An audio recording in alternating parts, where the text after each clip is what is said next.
Okay, now what we're going to work on is looking at inverse trig functions, finding derivatives and antiderivatives of inverse trig. The only two that we're going to focus on for the purpose of this class is going to be arcsine and arctangent.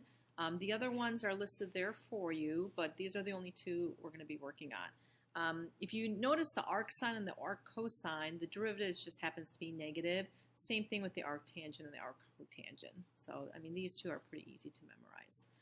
So the derivative of the arcsine is 1 over square root of 1 minus u squared. Don't forget, anytime you take the derivative, you do the chain rule, so du dx. And the derivative of the arctangent is going to be 1 over 1 plus u squared times chain rule on that u, du dx. Okay, so let's practice a couple of these. So I want the derivative of the arcsine of 3x. So the derivative is going to be 1 over the square root of 1 minus, this is your u, so u squared, so 9x squared, times chain rule on that, so I need a 3.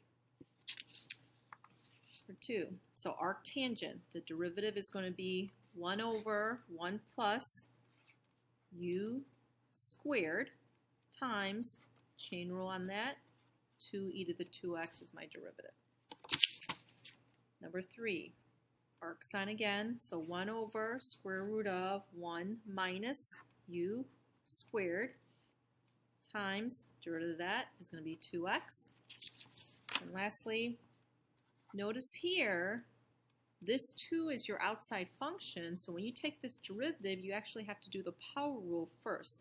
So you're going to bring down the 2, reduce the power by 1, times the derivative of the inside function. The derivative of the arctangent is 1 over 1 plus u squared, and then chain rule on that, the derivative of x is just 1. So those are your derivatives. Now we're going to go ahead and work on the antiderivatives on the next page. And again, these are the only two we're going to focus on. So in order to get to the arcsine, you're going to see something in the form 1 over square root of a squared minus u squared. Notice the a is going to be the number, the u has to be the variable. So it doesn't necessarily have to be 1 minus u squared, it can be any number squared here. And then for arctangent, it's 1 over a squared plus u squared. And notice your antiderivative has 1 over a, arctangent of u over a plus c. Okay, so let's try a couple of these. So the first example, again, if you see a number that's just getting multiplied, if it helps, go ahead and pull in the front. This is just your general rule for arctangent. This is just 1 over a squared plus u squared. What I would recommend with these inverse trig antiderivatives is pick out your a and your u. So a is really 1 because it's 1 squared. U is really x because it's x squared. So I have my a, I have my u. Don't forget to always be thinking about du. Du in this case is just 1 dx, so we're not missing anything. So this is just 4. What's the rule for 1 over 1 plus u squared? It's going to be 1 over a. A in this case is 1, so I don't need to put that 1 there. Arctangent of u over a, x over 1, and then here I have bounds. So let's go ahead and evaluate this. Again, this can be written in this form, or if you want to write it as the arctangent, it means the same thing. So it would be arctangent of 1 minus the arctangent of 0. Okay, arctangent of 1 is asking what's the angle that gives you a tangent value of 1. That would be pi fourths.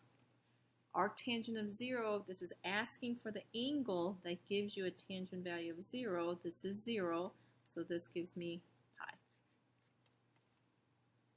Okay. Now let's look at number 3. So again, these are the only two that I'm choosing from right now. So when I look at this problem, I know it has to be the arctangent one because there's no square root here. Okay. So again, the key is trying to figure out what your u and what your a is. So your a is going to be always the number piece, so this is really square root of 5 because this is square root of 5 squared to get to 5.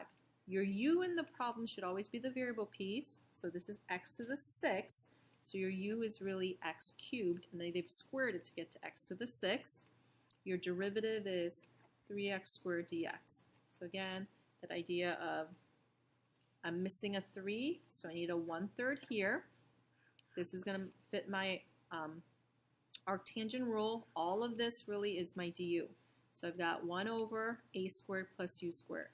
So the rule for the arctangent says 1 over a, arctangent of u over a, and then plus c. So that's what this one looks like. Okay, let's look at a sine one. So look at this one. So this is going to be our arc sine. So again, this is your a squared. So a in this problem is 1. Your u in this problem is e to the 2x, and they've squared it to get to here. So e to the 2x is my du. I'm missing a 2, so you should be thinking I need a 1/2 here. This is there because that will all be my du. So again, I have du 1 minus u squared. So arc sine says it's going to be the arc sine of u over a, arc sine of u over a plus c. There it is. Okay. One last one. This is also another arc sine. Again, there's your a squared minus u squared. Your a in this problem is 3. Your u in this problem is sine of x. The derivative is cosine of x dx. That's why that cosine of x is up there. I'm not missing anything, so all of that is my du. I have a squared minus u squared. So it's going to be arc sine of u over a plus c.